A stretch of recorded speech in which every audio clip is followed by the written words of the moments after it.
तो ठीक है, आज के क्लास में हम लोग एक्सेल का दो इम्पोर्टेंट फंक्शन डिस्कस करेंगे। ठीक है।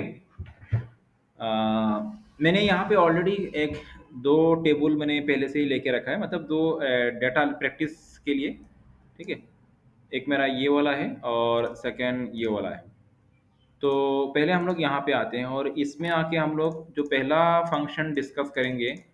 एंड अच्छा, मैंने ऑफसेट फंक्शन डिस्कस किया था क्या ना लास्ट टाइम? ऑफसेट फंक्शन, हाँ, अगर थोड़ा हुआ था। अच्छा, बाकी है उसका उसका बाद में कर दूंगा। हाँ हाँ हाँ, उसमें उसमें उसके साथ जुड़ा हुआ था वो, फिर बाद में आऊँगा। पहले आज मैं दो तीन फंक्शन डिस्कस करूंगा। कुछ इंपॉर्टेंट फंक्शन है और ये थोड़ा एडवांस फंक्शन भी पावरफुल होगा। लाइक सबसे पहले जो डिस्कस करेंगे that is the frequency function. ठीक है। तो ये फ्रीक्वेंसी फंक्शन क्या होता है और इसका यूज़ क्या होता है? देखो, ये इंपॉर्टेंट फंक्शन है। एंड इसमें क्या होता है कि फ्रीक्वेंसी फंक्शन क्या करता है, ऑफिशियल वर्क में ये सब फंक्शन बहुत ज़्यादा यूज़ होता है। ठीक है, अगर तुम एडवांस लेवल में काम करते हो, क्योंकि डुप्लीकेट वैल्यूज़ कितना टाइम एग्जिस्ट कर रहा है उसको मुझे पता करना है। डुप्लीकेट वैल्यूज कितना टाइम किसी भी रिकॉर्ड में, किसी भी टेबल में मेरा कोई भी डुप्लीकेट वैल्यूज कितना टाइम एग्जिस्ट करते हैं। समझ लो कि यहाँ पे भी अलग अलग नेम है और उनसे जुड़ा उन सभी का अपना अपना क्या है, एजेस वगैरह दिया हुआ है। तो मैं ये जानना चाहता हूँ कि 20 एज का कितना पर्सन है, या तो 25 एज का टोटल कितना पर्सन है। तो अभी तो छोटा सा टेबल है, अगर यहाँ पे मेरा हंड्रेड्स ऑफ रिकॉर्ड या थाउजेंड्स ऑफ रिकॉर्ड हुआ तो उसमें तो निकालना आसान काम नहीं है। तो उसके लिए हम लोग फंक्शन यूज कर लेंगे। फंक्शन की मदद से हम लोग आसानी से ये डुप्लीकेट वैल्यूज कितना टाइम, मतलब वही बात है, डुप्लीकेट वैल्यूज कितना टाइम एग्जिस्ट होता है उसको हम लोग पता कर सकते हैं। ठीक है। तो बात समझ में आ रहा है ना? तो जो फंक्शन यूज करेंगे फ्रीक्वेंसी फंक्शन, उसके लिए हम लोग तो कैसे यूज करना है पहले उसको समझ लेते हैं हम लोग। ठीक है। तो फ्रीक्वेंसी फंक्शन को यूज करने से पहले मैं एक काम कर लेता हूँ, क्योंकि ये तो मेरा ओरिजिनल डेटा है। ठीक है। एंड फ्रीक्वेंसी फंक्शन को यूज करने से पहले हमको और एक इसी, समझ लो मुझे एज का निकालना है। एज के हिसाब से, एज के हिसाब से मुझे डुप्लीकेट वैल्यूज कितना टाइम एग्जिस्ट कर रहा है वो मुझे निकालना है। तो जिस जिस कॉलम का तुमको वो जिस कॉलम के ऊपर तुमको ये कैलकुलेशन करना है, उस कॉलम का अलग सा एक उसको फिर से एक अलग से कॉलम बना लो, उसको कॉपी बना लो एक। ठीक है। तो मैं इसी कॉलम का एक, क्योंकि मुझे यहाँ पे ये तो मेरा ओरिजिनल कॉलम हो गया, इसका मैं एक कॉपी कर लेता हूँ। कंट्रोल सी, इसको यहाँ से इस तरह से सिलेक्ट कर लो, यहाँ पे क्लिक करो और कंट्रोल सी प्रेस करते हुए इसको सिलेक्ट कर लो। और दूसरा किसी कॉलम में इसको रखो, जैसे मैं इसको इसी कॉलम में रख देता हूँ। यहाँ पे आके मैं क्लिक करता हूँ इस तरह से और कंट्रोल वी करके भी इसको मैं यहाँ पे पेस्ट कर दिया। ठीक है। अभी दोनों तो सेम कॉलम हो गया। मैंने क्यों किया? क्योंकि यहाँ से ये तो मेरा मेन कॉलम है, ओरिजिनल कॉलम है, और इस कॉलम में से इस कॉलम में से मुझे यहाँ से क्या करना है, अभी डुप्लीकेट वैल्यूज को रिमूव करना है। देखो, मैं यहाँ पे डुप्लीकेट वैल्यूज कितना टाइम एग्जिस्ट कर रहा है हम लोग वो निकालेंगे, वो फंक्शन के थ्रू निकालेंगे। लेकिन अभी मैं क्या बोल रहा हूँ, इस कॉलम में से जो डुप्लीकेट वैल्यूज है उसको मुझे हटाना है। मतलब समझ लो 20 3 बार यहाँ पे, 1 2 बार 3 बार हो गया, मुझे 20 बस एक ही बार यहाँ पे दिखाना है। ठीक है। 33 यहाँ पे एक बार 2 बार जितना भी है, तो मुझे बस एक ही बार दिखाना है। तो डुप्लीकेट वैल्यूज को मुझे यहाँ पे रिमूव करना है। तो उसको रिमूव करने के लिए यहाँ पे देखो, रिमूव, ऊपर में ये देखो, रिमूव डुप्लीकेट्स। ठीक है। पहले देख लो, बाद में कर लेना। रिमूव डुप्लीकेट्स यहाँ पे लिखा हुआ है, इसमें हम लोग क्लिक करेंगे और यहाँ पे दो ऑप्शन आ रहा है, देखो। What do you want to do? Expand the selection, continue with the current selection. मतलब कि मुझे पूरा का पूरा सिलेक्शन के ऊपर ये कॉन्सेप्ट अप्लाई करना है डुप्लीकेट वैल्यू रिमूव करने का, या कि मुझे सिर्फ इसी के ऊपर वो अप्लाई करना है। तो मैं करूंगा continue with the current selection, क्योंकि सिर्फ इसी में से डुप्लीकेट वैल्यूज को रिमूव करना है, इसमें से नहीं। ठीक है।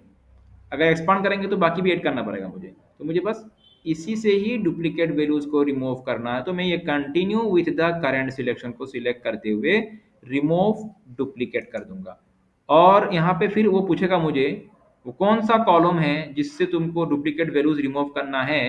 तो ये ऑलरेडी ये इसी का ही दिखा रहा है, इसका तुम नेम भी चेंज कर सकते हो। मैंने इसका नेम चेंज नहीं किया, तो तुम समझने में थोड़ा आसान होगा। अभी एज हो सकता है कि ये भी हो, लेकिन ये नहीं होगा क्योंकि हम लोगों ने सिलेक्शन बोल दिया ना, ये वाला होना चाहिए।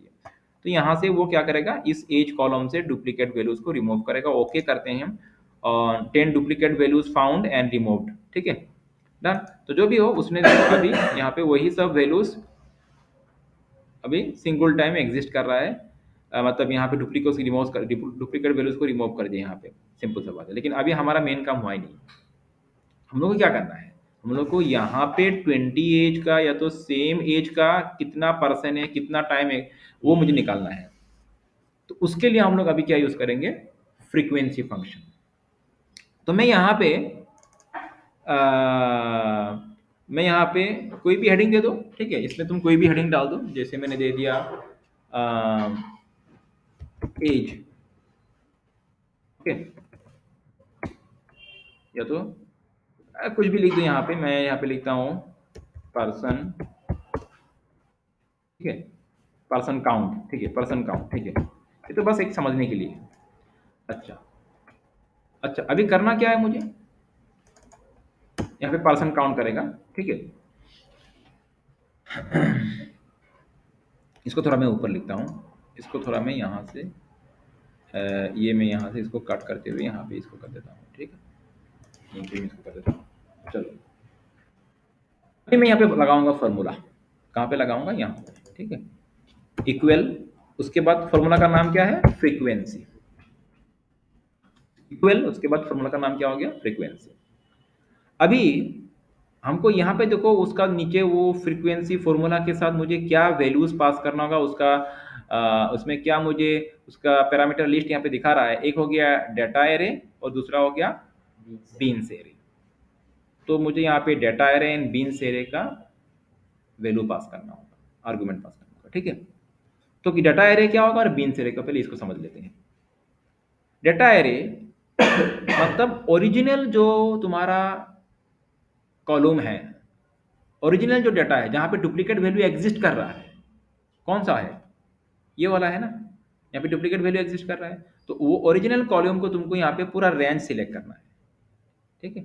तो मैं कहाँ से सिलेक्ट करूंगा, यहाँ से, ठीक है, यहाँ से मैं सिलेक्ट करूंगा और ये कहाँ तक जाएगा तुम्हारा, अप टू ये नीचे तक, जहाँ तक लास्ट है इसका, ये अप टू यहाँ तक, ठीक है। हो गया, सिलेक्ट कर लिया मैंने। डेटा एरे, डेटा एरे का मतलब वो कौन सा कॉलम, जिस कॉलम में तुम्हारा डुप्लीकेट वैल्यूज एग्जिस्ट कर रहा है, मतलब मेन जो ओरिजिनल कॉलम है, कॉमा। उसके बाद बीन्स एरे, इसमें किसका बात होगा, उस कॉलम का बात हो रहा है जहां पे यूनिक वैल्यूज एग्जिस्ट कर रहा है, डुप्लीकेट वैल्यू नहीं है। तो डेफिनेट सा बात है, हमारा यूनिक वैल्यूज कहाँ पे, इस ग्रुप में जो हम लोगों ने अलग से बनाया था, जहां से डुप्लीकेट वैल्यू को रिमूव किया था। तो हम लोग इस बार इसको सिलेक्ट करेंगे, लाइक दिस, क्लिक करते हुए इसके इस तरह से ड्रैग कर दो, अपने आप से वो यहाँ से सिलेक्ट उठा लेता है। क्लियर हो गया बात। उसके बाद ब्रैकेट को क्लोज करो, ठीक है। पहला डाटा एरे मतलब वो कॉलम जहां पे डुप्लीकेट वैल्यू एग्जिस्ट कर रहा है। सेकंड बीन्स एरे मतलब वो कॉलम जहां पे ओनली यूनिक वैल्यूज है, जहां से डुप्लीकेट वैल्यू को रिमूव किया गया है। अभी एंटर करते हैं। अभी तक हुआ नहीं, मैं समझा रहा हूं, बाकी है अभी। अभी तो मुझे, क्योंकि मुझे 20 एज का, तो 20 एज 20 कितना टाइम यहाँ पे एग्जिस्ट कर रहा है, कितना टाइम यहाँ पे ऑकर है। तो यहाँ पे क्या आ रहा है, 4। तो अगर तुम यहाँ पे काउंट करोगे तो 24 टाइम्स यहाँ पे एग्जिस्ट कर रहा है क्या, देखो, 1 2 3 4, लेकिन नीचे और भी है ना। तो थोड़ा नीचे जाते हैं हम लोग, ये 11 ये 11 ये 12 नंबर रो है। देखो 24 बार एग्जिस्ट कर रहा है। लेकिन फिर से मैं आ रहा हूँ, मैं एक काम करता हूँ, क्योंकि मुझे बाकी सबका भी तो चाहिए ना। तो मैं ये जो है यहाँ पे इसको क्लिक, मुझे मैंने तो सब 20 का निकाला, लेकिन अभी पूरा हुआ नहीं, मैं बार बार बोल रहा हूँ, इसका बाकी काम बाकी है अभी। ये मैंने क्लिक किया और इसको थोड़ा नीचे, क्योंकि बाकी सबका भी मुझे वो नंबर निकालना है। तो मैं इसको इस तरह से ड्रैग कर दूंगा। तो ये बाकी सब भी कितना टाइम एग्जिस्ट कर रहा है वो यहाँ पे निकाल रहा है, लेकिन अभी ये सही नहीं है, अभी पूरा नहीं हुआ, क्योंकि फिर से देखो 33, 33 यहाँ पे कितना टाइम एग्जिस्ट कर रहा है वो हम लोग को जानना है कि नहीं। या तो 33, अच्छा, और एक चीज मैं तुमको बोल दूं, यहाँ पे देखने की जरूरत ही नहीं है हमको। यहाँ पे टोटल देखो, यहाँ पे टोटल दिखा रहा है सम, ठीक है, मतलब टोटल कितना सिलेक्टेड सेल्स का बात हो रहा है, 30, सम ऑफ सिलेक्टेड सेल्स 30 दिखा रहा है, ठीक है। तो लेकिन मेरे यहाँ पे कितना सेल है टोटल, तुम देखोगे तो 21 मतलब 20 पकड़ लो, क्योंकि ऊपर वाला एक छोड़ के, तो 30 सेल तो नहीं है ना मेरा। तो डेफिनेट सा बात है, यहाँ पे अभी जो आंसर आ रहा है वो कंप्लीट नहीं हुआ, ये सही आंसर नहीं है मेरा। ओके, क्लियर बात। अभी जो आंसर आ रहा है वो सही नहीं है। मैं तुमको और एक चीज दिखा दूं यहाँ पे काउंट करके भी। जैसे कि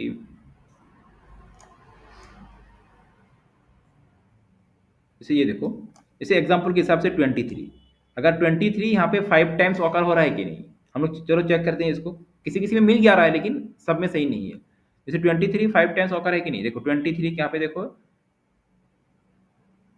यहाँ तक तो नहीं है ना, 13 रो तक तो नहीं है 23। अच्छा 13 के बाद चेक करते हैं हम।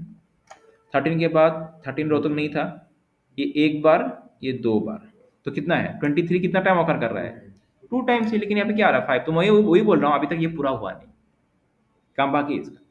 ये वाला जो तुमको फिगर दिखा रहा है, ये हाउ मेनी टाइम्स ये ऑकर कर रहा है वो वाला नहीं है, क्योंकि अभी हमारा काम थोड़ा बाकी है। अभी क्या करना है हम लोगों को, और यहाँ से भी तुम समझ सकते हो, जैसे मैंने दिखाया था, शाम दिखा रहा था। अभी क्या करना है हम लोगों को, तुम ये जो फॉर्मूला है, अच्छा इन सभी सेल्स को एक बार इस तरह से सिलेक्ट कर लो। अगला स्टेप क्या है, इन सभी सेल्स को एक बार इस तरह से सिलेक्ट कर लो। और F2 हम लोग क्यों प्रेस करते हैं, उसमें जो भी फॉर्मूला है उस फॉर्मूला को मोड एडिट करने के लिए, तो F2 प्रेस करो। तो वो फॉर्मूला दिख रहा है ना यहाँ पे, मैंने क्या किया, सभी सेल को सिलेक्ट किया और F2 प्रेस कर दिया, करते ही तुम्हारा ये फॉर्मूला यहाँ पे दिख रहा है। तो मतलब अभी हम लोग इसको मॉडिफाई कर सकते हैं, एडिट कर सकते हैं। अच्छा मैं यहाँ पे एडिट कुछ नहीं करूँगा, फॉर्मूला पे मैं कुछ भी मॉडिफिकेशन नहीं डालूंगा। मैं करूँगा क्या, मैं यहाँ पे एक की स्ट्रोक अप्लाई करूँगा। दैट इज कौन सा की stroke, control shift and enter.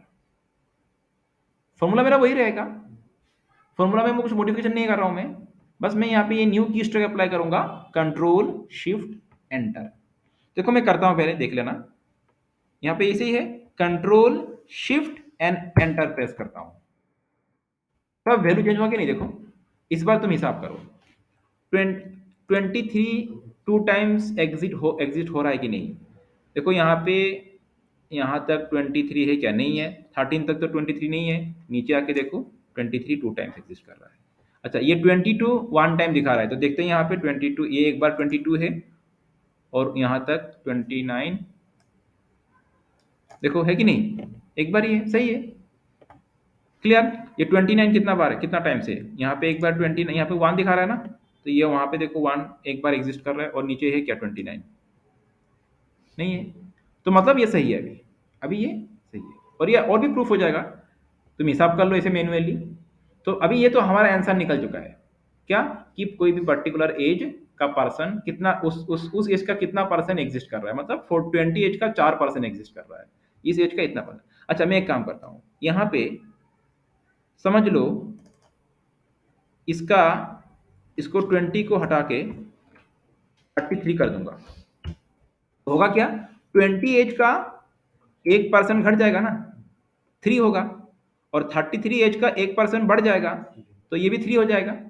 Enter करता हूं, देखो रिफ्लेक्ट किया कि नहीं, तो मतलब मेरा फॉर्मूला सही है, तो वो काम कर रहा है सही से। अगर यहाँ से भी कुछ भी चेंज हुआ तो उसके हिसाब से ये भी तुम्हारा चेंज हो जाएगा। तो ये हो गया तुम्हारा फ्रीक्वेंसी फंक्शन। तो फ्रीक्वेंसी फंक्शन की मदद से हम लोग डुप्लीकेट वैल्यूज हम कितना टाइम एग्जिस्ट कर रहा है उसका काउंट कर सकते हैं, एक लिस्ट ऑफ हमारा एक लिस्ट ऑफ डाटा से, data long list of data से।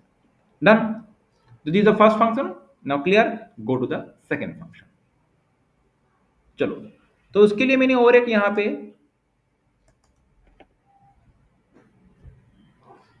टेबल ले लिया, और जिसमें मैंने क्या किया, कुछ तरह से, कुछ इस तरह का मैंने कॉलम रखा है यहाँ पे। पहले इसको समझ लो, टेबल किस तरह का है, मैंने क्या क्या कॉलम यहाँ पे रखा। एक टाइम कॉलम, जहाँ पे अलग अलग टाइम दिया गया है। इसमें सेकंड कॉलम में कुछ एक कोर्स का नाम दिया गया, जैसे Java, programming language Java. Third column में और एक programming language Python, fourth column में और एक प्रोग्रामिंग लैंग्वेज HTML। अच्छा, और ये जो है ये सब अलग अलग क्या है, स्टूडेंट्स का नेम है। एज्यूम कर लो ये सब क्या है, अलग अलग स्टूडेंट्स का नेम है। तो मैं चाहता हूं कुछ इस तरह का एक शॉर्टकट तरीका हो। अभी एक लंबा लिस्ट है, अभी तो छोटा है मेरा, 10 लाइनें, हो सकता है कि 50-100 लाइन हो वहां पे इस तरह से।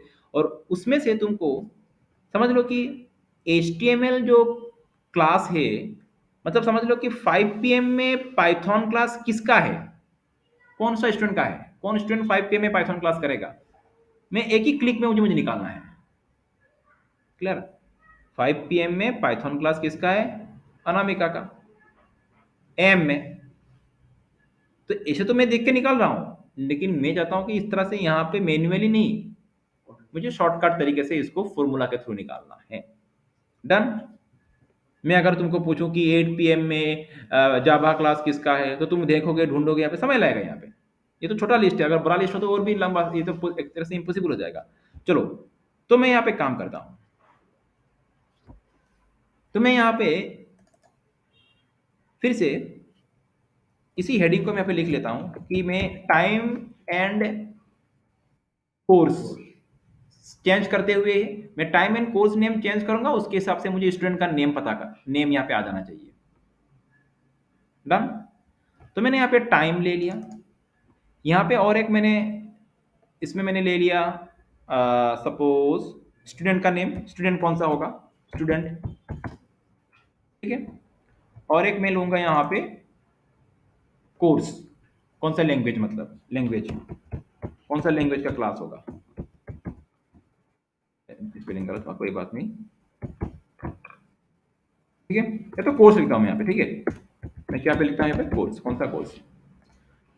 टाइम एंड कोर्स ये मैं बोलूंगा, मैं यहाँ पे सेट करूंगा, और उसके हिसाब से मुझे स्टूडेंट का नेम पता करना है।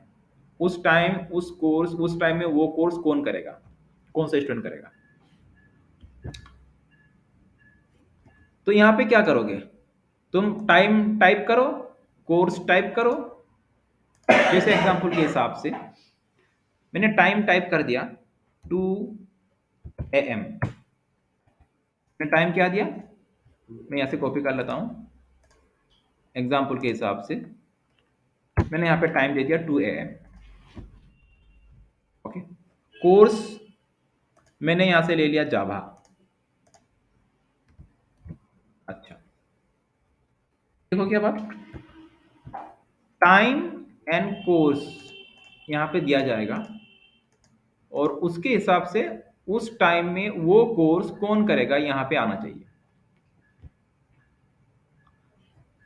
अच्छा, मैं तुमको एक बात बोल दूं, अगर मुझे यहाँ पे टाइम चेंज करना है तो फिर से मुझे यहाँ पे या तो यहाँ से कॉपी करके लाओ, या तो यहाँ पे उसको मॉडिफाई करो कि 2 की जगह पे मुझे क्या लिखूंगा, मैं 3 लिखूंगा, इस तरह से, है कि नहीं। तो मुझे ये इस तरह से टाइपिंग का मुझे हेडेक नहीं लेना है बार बार। समझ लो मुझे, अभी उसमें मैं आ रहा हूँ, पहले मैं दूसरा बात बोल दूँ, मुझे बार बार यहाँ पे टाइम चेंज करने के लिए मैन्युअली मुझे टाइप करने का हेडेक नहीं लेना है। मैं इस तरह से चाहता हूँ कि एक ड्रॉप डाउन लिस्ट आ जाए, टाइम सिलेक्ट कर दूं, मतलब यहाँ पे जो भी टाइम से उस टाइम का यहाँ पे एक ड्रॉप डाउन लिस्ट आ जाए। नहीं तो बार बार कोई दूसरा टाइम देना है तो फिर टाइप करना पड़ेगा, दूसरा कोर्स देना है टाइप करना पड़ेगा। तो ड्रॉप डाउन एक लिस्ट आ जाए, तो वो कैसे करेंगे हम लोग। तो यहाँ पे अगर तुमको इस इन्हीं सब टाइम को लेते हुए एक ड्रॉप डाउन लिस्ट बनाना है, पहले मैं ये दिखा दूं, उसके बाद मैं आऊंगा हमारा फॉर्मूला में। हमारा अगला जो फॉर्मूला होगा वो हो गया तुम्हारा इंडेक्स फॉर्मूला। तो इंडेक्स फॉर्मूला के हम, क्योंकि हमारा यहाँ पे जो ऑब्जेक्टिव है क्या, मैं बोला कि किसी पर्टिकुलर टाइम में किसी पर्टिकुलर कोर्स कौन सा स्टूडेंट करेगा, उसको निकालने के लिए हम लोग जो फॉर्मूला यूज करने वाले हैं वो हो गया इंडेक्स फॉर्मूला। लेकिन उससे पहले मैं ये चीज कर दूं कि यहाँ पे मुझे टाइम सब कुछ मुझे एक ड्रॉप डाउन लिस्ट में चाहिए। तो मैं क्या करूंगा, क्लिक करो जहां पे तुमको लिस्ट बनाना है ड्रॉप डाउन, और उसके बाद डेटा वैलिडेशन में जाना है। कहाँ जाना है,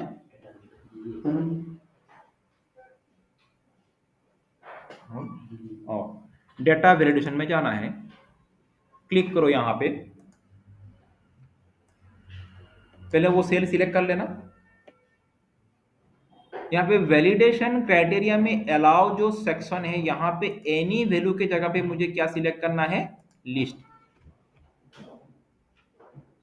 और सोर्स, ये किसका ड्रॉप डाउन लिस्ट बनाना है? मुझे इन्हीं सब का ड्रॉप डाउन लिस्ट बनाना है ना। तो सोर्स यहाँ पे क्लिक करके वो सोर्स मुझे यहाँ पे मेंशन करना है। तो सोर्स मेरा कौन सा होगा? ये पूरा यहां से लेकर के यहां तक मेरा हो जाएगा सोर्स। ओके, और इसको ओके कर दो। तो हुआ क्या, देखो यहाँ पे एक ड्रॉप डाउन एरो आया और जो टाइम सब यहाँ पे मेंशन है वही यहाँ पे ड्रॉप डाउन एरो से तुम सिलेक्ट कर सकते हो आसानी से। काम आसान हो गया ना, बार बार टाइप करने का जरूरत नहीं है यहाँ पे। चलते हैं यहाँ पे, वही काम यहाँ पे भी हम लोग अप्लाई करेंगे। क्लिक किया, डेटा वैलिडेशन, लिस्ट बनाएंगे। सोर्स कौन सा होगा इस बार? अभी यहाँ पे जो कोर्स है कहाँ पे है, यहाँ पे मेंशन है ना, यहाँ से मुझे उठाना है सोर्स। तो मैं यहाँ से यहाँ तक सिलेक्ट करूंगा, ये मेरा सोर्स होगा ना इस बार। ठीक है, ओके कर दिया तो बन चुका है यहाँ पे भी और एक लिस्ट, और यहाँ से तुम आसानी से सिलेक्ट कर दो। अच्छा, ये काम तो हो चुका है कि इस टाइम में ये वाला कोर्स कौन करेगा, वो यहाँ पे आ जाना चाहिए। देखो एक ही क्लिक में मेरा आ जाएगा। तो इसके लिए हम लोग क्या यूज करेंगे? Index formula. तो इंडेक्स फॉर्मूला इक्वल लिखेंगे, उसके बाद लिखेंगे इंडेक्स। अभी इसमें क्या क्या, इसमें पैरामीटर क्या है? पहला पैरामीटर क्या है? Array, array. ठीक है, मतलब कि वो कौन सा एरे है, वो डाटा सोर्स क्या है, मतलब डाटा सोर्स क्या है, जहां पे स्टूडेंट का नाम तो यहाँ पे आना चाहिए ना, और स्टूडेंट का डाटा सोर्स कौन सा है? यही तो है ना, ये पूरा का पूरा डाटा सोर्स है मेरा। ओके, तो मैंने यहाँ से मेरा पूरा टेबल को ही मैंने सिलेक्ट कर लिया, यहाँ से यहाँ तक मेरा क्या है? डाटा सोर्स है। एरिया मतलब पूरा डाटा एरे का बात हो रहा है। कॉमा, अगला पैरामीटर क्या है? Row number. अच्छा, और एक चीज मैं दिखा दूं, मैंने यहाँ पे क्या सिलेक्ट करके रखा है, फिर से मैं एक बार दिखा दूं। यहाँ पे इसको मैं एक बार डिलीट कर देता हूँ, मैं फिर से एक बार डिलीट करता हूँ इसको, मैं यहाँ पे दिखा दूं। यहाँ पे क्या है? पाइथन। यहाँ पे टाइम क्या है? 6 am। इसके हिसाब से करेंगे हम लोग, मतलब 6 am में पाइथन क्लास कौन करेगा। ठीक है, चलो फिर से करते हैं। इक्वल इंडेक्स, डेटा सोर्स मेरा होगा, एरे होगा ये, कॉमा। अभी रो नंबर, रो नंबर मतलब वो टाइम का बात हो रहा है। 6 am, यहाँ पे 6 am कौन सा रो में है? तो मेरा डेटा सोर्स मैंने यहां से यहां तक लिया था ना, तो इसके हिसाब से 6 नंबर रो में मेरा क्या है होगा? रो नंबर होगा, जो कि टाइम का बात हो रहा है। कॉलम नंबर यहाँ पे क्लिक करने से भी तो होगा, वहाँ पे वो क्लिक करने से भी होगा डॉट टाइप। नहीं नहीं, ये रो नंबर का बात हो रहा है, उसका वैल्यू का बात नहीं हो रहा है। रो नंबर, इसलिए मुझे टाइप करना होगा उसका नंबर। रो नंबर कितना है? 6 है ना। अच्छा, कॉलम नंबर क्या होगा? पाइथन, पाइथन कौन सा कॉलम में है? नहीं नहीं, ये 1 2 थर्ड कॉलम में है पाइथन, फोर तो नहीं होगा ना।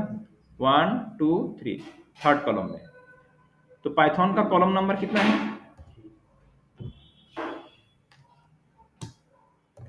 Bracket close, enter. अच्छा, क्या हुआ?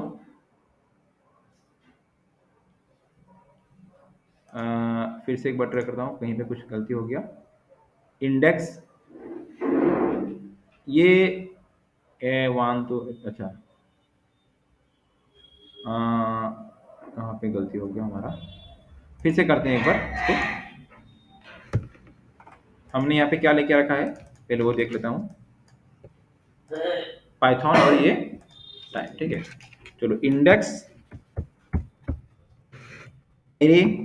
एक काम करता हूँ मैं, एक बार इस बार एरे को मैं, कोई बात नहीं, यहाँ से ले सकते हैं हम लोग। ठीक है, यहाँ से ले लिया मैंने, और उसके बाद रो नंबर, तो 6 am का रो नंबर क्या होगा? 6 होगा। यहाँ से लेके अगर 1 2, अच्छा एक काम करते हैं हम लोग, रो नंबर अगर यहाँ से काउंट करें, क्योंकि मेरा टाइम तो यहाँ से शुरू हो रहा है ना, नहीं हमने डाटा सोर्स पूरा लिया था ना। अच्छा देखता हूँ फिर से एक बार, 6, अच्छा मैं 6 ही लेता हूँ, कोई बात नहीं, 6 और यहाँ से ये 6 और यहाँ से पाइथन कितना होगा, और कॉलम नंबर 3। कुछ प्रॉब्लम हो रहा है, value does not match the data validation restrictions defined for this, just wait, मैं इसको ठीक कर लेता हूँ। तो ये जो इशू हो रहा है, ये इशू किस लिए हो रहा है, क्योंकि यहाँ पे मैं यहाँ पे इस पर्टिकुलर सेल पे डाटा वैलिडेशन अप्लाइड है, तो मुझे इस सेल के ऊपर मुझे वो इंडेक्स फॉर्मूला अप्लाई नहीं करना है। या तो तुम यहाँ पे इसको रिमूव कर दो, यहाँ से इस डाटा वैलिडेशन को रिमूव करने के लिए तुम यहाँ पे आके डाटा वैलिडेशन पे जाके क्लियर ये वाला, ठीक है, डाटा वैलिडेशन, इसको तुम करके इसको रिमूव कर सकते हो। यहाँ से भी यहाँ पे जा सकते हो, डाटा वैलिडेशन में जाके यहाँ पे देखो क्लियर ऑल, यहाँ से भी कर सकते हो। तो एक काम करता हूँ, मैं थोड़ा नीचे कर लेता हूँ, यहाँ पे कर लेता हूँ, ठीक है, यहाँ पे डाटा वैलिडेशन का वो अप्लाइड है, बाई गलती से मेरा ऐड हो गया वो, तो हम लोग इसको नीचे कर लेते हैं, यहाँ पे कर लेते हैं। तो करते हैं, चलो इक्वल इंडेक्स, उसके बाद एरे, एरे मेरा होगा ये, ठीक है, उसके बाद रो नंबर, 6m का रो नंबर क्या है, 6 है, और उसके बाद 3, कॉलम नंबर 3, पाइथन, ठीक है, एंड देन एंटर। नाउ आ रहा है सही रिजल्ट, देखो, मतलब 6 AM में पाइथन कोर्स, 6 AM में पाइथन कोर्स कौन करेगा, कौन सा स्टूडेंट, श्रेया करेगा। लेकिन अभी भी काम हुआ नहीं पूरा, बाकी है। क्या हुआ, ये तो ठीक है, अभी मैं यहाँ पे टाइम चेंज करता हूँ, 7 AM में पाइथन कोर्स कौन करेगा, लेकिन 7 AM यहाँ पे तो आ नहीं रहा है ना, 7 AM में पाइथन कोर्स कौन कर रहा है, विनय कर रहा है, लेकिन यहाँ पे शेरा ही आ रहा है। तो मुझे फिर से इस फॉर्मूला में जाके मॉडिफिकेशन करना होगा कि 7 AM पाइथन कोर्स, अच्छा 7 AM के लिए कौन सा रो है, ये 7 नंबर रो, कोर्स पाइथन 3 नंबर कॉलम ही रहेगा, भी सही आ रहा है। तो हुआ क्या, बार बार मुझे ये फॉर्मूला में चेंज करना, तो ये क्या फायदा हुआ, तो मुझे चाहिए कि यहाँ पे चेंज करें, इंस्टेंट यहाँ पे चेंज हो जाए। तो अभी हम लोग इसके लिए और एक फंक्शन यूज करेंगे। फंक्शन ये कि जब भी यहाँ पे ये वैल्यू चेंज हो, उसका रो नंबर और इसका कॉलम नंबर ऑटोमेटिकली यहाँ पे भी सेट हो जाए, फंक्शन में जाके सेट हो जाए। क्लियर बात, तब क्या होगा, आंसर भी वही आ जाएगा, सही आ जाएगा मेरा। तो ये शायद मैंने तुम लोग को पहले एक फंक्शन सिखाया था, मैच फंक्शन सिखाया था शायद, फिर भी अभी यहाँ पे यूज करेंगे उसको हम लोग। मैच फंक्शन क्या करता है, किसी पर्टिकुलर सेल का जो रो नंबर, वो जो कॉलम नंबर यहाँ पे बोलेगा। तो देखते हैं करके, तो क्या करेंगे हम लोग यहाँ पे, चलो यहाँ पे मैं लिख लेता हूं, रो नंबर जो है और कॉलम नंबर कौन सा किस में आ रहा है उसको हम लोग निकाल लेते हैं यहाँ पे, row number and column number, ठीक है। रो नंबर के लिए हम लोग फंक्शन यूज करेंगे कौन सा, मैच फंक्शन। क्या क्या पास करना है यहाँ पे, पहले हो गया लुकअप वैल्यू, वो कौन सा वैल्यू जिसका मुझे वो नंबर पता करना है, रो नंबर इसका, है कि नहीं, लुकअप वैल्यू किसको, कौन सा वैल्यू लुकअप करना है, इसको लुकअप एरे, वो कहां से उसका रो नंबर पता करना है, यहां से ना, ये होगा एरे मेरा, लुकअप एरे, ठीक है, कॉमा, और मैच टाइप यहां पे हम लोग जो सेकेंड ऑप्शन है एग्जैक्ट मैच, उसका अगेंस्ट में क्या वैल्यू है, 0, मतलब मुझे एग्जैक्ट मैच चाहिए ना, 0, 3 वैल्यू आ रहा है ना, 1 0 -1, हम लोग कौन सा यूज करेंगे, 0, एग्जैक्ट मैच चाहिए हमको। देखो सही आ रहा है कि नहीं, 7M कौन सा रो में है, 7 नंबर रो में है। अगर मैं यहां से 3AM चूज करूं, कौन सा रो है, ऑटोमेटिक चेंज हो रहा है कि नहीं। अगर मैं यहां से 9AM चूज करूं, 9 नंबर रो में है, मिल ही रहा है ये। कॉलम नंबर निकालते हैं कैसे, मैच फंक्शन से। लुकअप वैल्यू कौन सा, ये एरे कौन सा होगा? ये वाला एग्जैक्ट मैच के लिए सही आ रहा है। अगर मैं यहां से HTML करूं तो 4 नंबर कॉलम है ये, जावा करूं तो 2 नंबर कॉलम है। अभी इसके हिसाब से मुझे यहां पे भी रिफ्लेक्ट करना है, तो यहां पे कुछ नहीं, हल्का सा वो जो फंक्शन है उस फॉर्मूला में थोड़ा मॉडिफाई करना है। यहाँ पे 7 ना लिख के रो नंबर ये सिलेक्ट कर दो, क्योंकि यहाँ पे चेंज करेंगे ये भी चेंज होगा तो यहाँ पे भी चेंज होगा ना। तो ये वाला सेल को सिलेक्ट कर दो, यहाँ पे रो नंबर कॉलम नंबर की जगह पे 3 ना लिख के इस सेल को सिलेक्ट कर दो, तो होगा क्या, यहाँ पे चेंज मतलब ये चेंज और ये चेंज मतलब ये चेंज। देखो मिला कि नहीं अभी। 9M में जावा क्लास किसका है? त्रिवेणी का है। 9M में जावा क्लास किसका है? त्रिवेणी का है। अच्छा 4AM में जावा क्लास किसका है? जॉन का है। 4AM में जावा क्लास किसका है? जॉन का है। अच्छा 4AM में पाइथन क्लास किसका है? पूनम का है। 4AM में पाइथन क्लास किसका है? पूनम का है। वेरी क्लियर हो गया? Yes sir. पावरफुल फंक्शन है ये सब, बहुत ही यूजफुल फंक्शन है। इस तरह से तुम अपना रिपोर्ट जनरेट कर सकते हो। That's all for today. अभी करके देख लो एक बार तुम इसको।